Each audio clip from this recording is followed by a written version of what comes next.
Jungkook তাকে একা ফাঁসিয়ে দিয়েছে। তে জাংকুককে মনে মনে গালি দিতে লাগলো। বদমাইশ লোক একটা, আমাকে একা ফাঁসিয়ে দিল। কে বলেছে তাকে এমন তাড়াহুড়ো করতে? এই যে আজকে বিশ্বযুদ্ধের ময়দান হতে মরতে মরতে বেঁচে ফিরেছি আমি, আর উনি দিব্যি আয়েসে আছে। ওনার যেহেতু বিয়ের এত তাড়া, তাহলে নিজের সকালে সমস্যা ঘাড়ে নিতেন। শুধু শুধু যন্ত্রণা দিলেন কতগুলো মাস। একটা রাতও ঠিক মতো ঘুমাতে পারেনি। তাকে একবার দেখার জন্য কতটা যন্ত্রণায় ভুগেছি, অথচ তার কোনো সমস্যা নেই। আমাকে না দেখলে তার কষ্টই হয় না, কিছুই হয় না তার। জাংকুক কানে ফোন ধরতে মনের সব কথা ঝেড়ে ফেললো তে। আপনি এমন কেন? হ্যাঁ, কোনো কাজ নেই আপনার? শুধু শুধু ঢাকায় পড়ে আছেন। আমি সব জানি। তের কথা শুনে জাংকুক শব্দ করে হাসছে। এটা কি হাসার সময়? জাংকুক জানে না আমি সিরিয়াস, কতটা রেগে আছি তার উপর। জাংকুকের আবেদনময়ী কণ্ঠ। খেয়েছিস? আজকে আমি জাংকুক ভাইয়ের কথা জালে পড়বো না। কি হলো, জবাব দিন। এগুলো করার কি খুব দরকার ছিল? বিয়ে তো হবে, এই কারণে আপনি বাড়ি আসবেন না? জানেন কত মাস যাবত আপনি ফিরছেন না? পুরো 5 মাস 6 দিন যাবত আপনি বাড়ি ফিরছেন না। আপনি জানেন আমি আপনাকে কতটা মিস করেছি? আপনার ধারণা আছে? এতক্ষণে জাংকুকের হাসি বন্ধ হয়ে গিয়েছে, বরং ধীরে থেকে ধমকে দিল, চুপ, কাঁদলে আর ফিরবো না একদম। তে অলরেডি চুপ হয়ে গিয়েছে, লুকিয়ে লুকিয়ে হেঁচি তুলছে। জাংকুকের শান্ত কণ্ঠ। এত ইমোশনাল তুই? তা তো আমি জানতামই না। তে কোনো কথা বলল না। জাংকুক দীর্ঘ শ্বাস ফেলল, তারপর ধীরে ধীরে বলতে শুরু করলো, কাউকে ছোট থেকে পছন্দ করাটা সুন্দর অনুভূতি হলো, সেটার পরিণতি ভিন্ন। কাউকে পছন্দ করা মানে তাকে সর্বদা দেখতে চাওয়া, ছুতে চাওয়া। এই আকাঙ্ক্ষাগুলো পূর্ণতা না পেলে মন শক্ত হয়ে যায়। আমার হয়েছিল। এত বছরের শক্ত মন ইদানিং ভেঙে যাচ্ছে। তোকে দেখতে নিজের প্রতি যে কন্ট্রোল ছিল তা আজকাল আমার নেই। তুই তো জানিসই, দেখলি না সেদিন কি করে বসলাম তোর সঙ্গে। তাছাড়া একই বাড়ি, পাশাপাশি রুম। এই বিষয়টা কষ্টদায়ক। কিছু মাসের দূরত্বে আমি তোকে সারা জীবনের জন্য পেতে চাই, তাতে ক্ষতি কি? শেষ পর্যন্ত জাংকুক স্বীকার করলো জাংকুক তাকে পছন্দ করে, আর সেটা নিজের মুখে বলল। এর আর কি লাগবে? সে লজ্জা পাবে নাকি খুশি হবে কিছুই বুঝতে পারছে না, শুধু ফোন কানে নিয়ে বসে রইল। একটু পর জিমিন তের রুমে আসে। তে জিমিনকে দেখে বুঝতে পারে জিমিন অনেক খুশি। জিমিন তের কাছে এসে তেকে জড়িয়ে ধরে বলে উঠল, ওহ তে। তে জিমিনের চিৎকার শুনে কান চেপে ধরল, বসে পড়ল বিছানায়। জিমিন একটু পর শান্ত হয়ে নিজের বিচলিত কণ্ঠে বলে উঠল, তে জানিস কি হয়েছে? বিয়ের ডেট ফিক্স করেছে 30 তারিখে। ওয়াও আপু। জিমিন তের মাথায় থাপ্পড় দিয়ে বলল, আরে বোকা, তোর আর জাংকুকের বিয়ে সেদিনই হবে। এবার তের হাসি উড়ে গেল। সে জানতো বিয়ে হবে, কিন্তু এতটা তাড়াতাড়ি সেটা তার ধারণা ছিল না। জিমিন তেকে নিয়ে নাচতে শুরু করলো।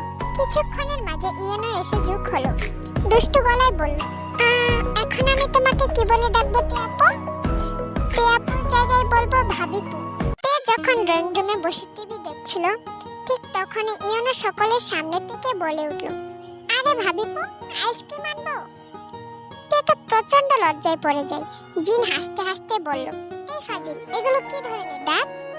ইয়েনো বড়দের মতো সোফায় বসে জিনকে বোঝাতে লাগলো, আরে তে আপু হচ্ছে আমার আপু, তেমনই জাংকুক ভাই হচ্ছে আমার ভাইয়া।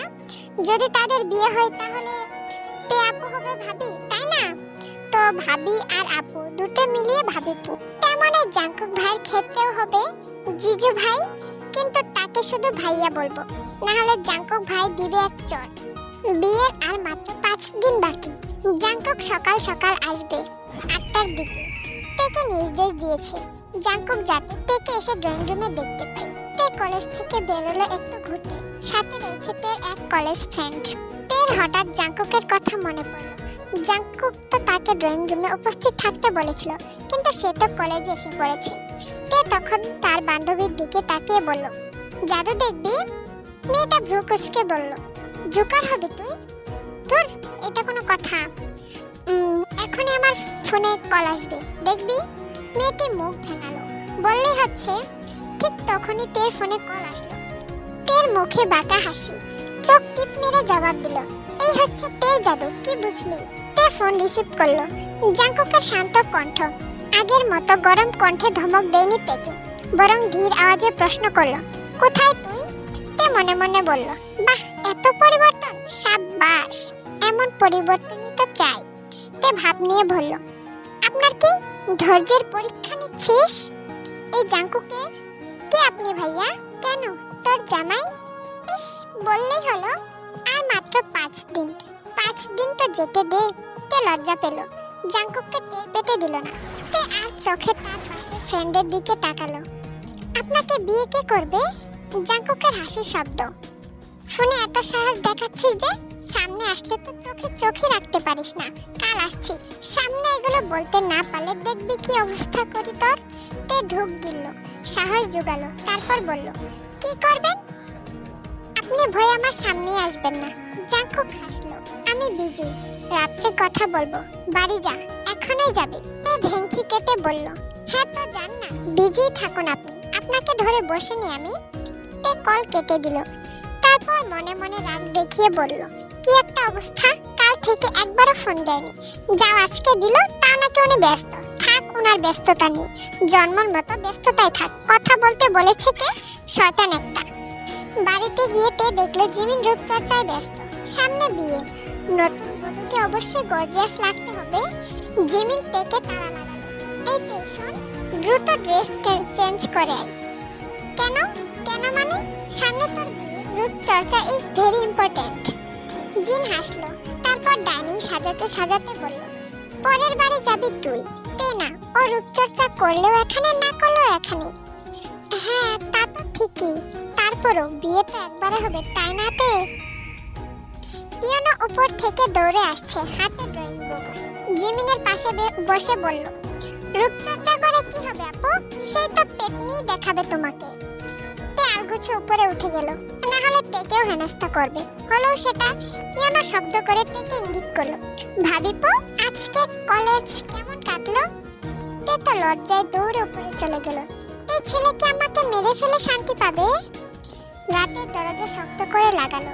জাঙ্কুক সকাল 8টায় চলে আসবে, সামনেও যাবে না তে, শুধু তাকে লুকিয়ে দেখবো। বিছানায় শুয়ে এপাশ ওপাশ করছে তে, ঘুম আসছে না, প্রচন্ড অস্থির লাগছে। ফোনটা হাতে জাঙ্কুকের ছবিগুলো দেখতে লাগলো। সেদিন ঘুরতে যাওয়া ছবিগুলো এক এক করে দেখতে গিয়ে তীব্রভাবে অনুভব করলো তে, তার বুক কাঁপছে।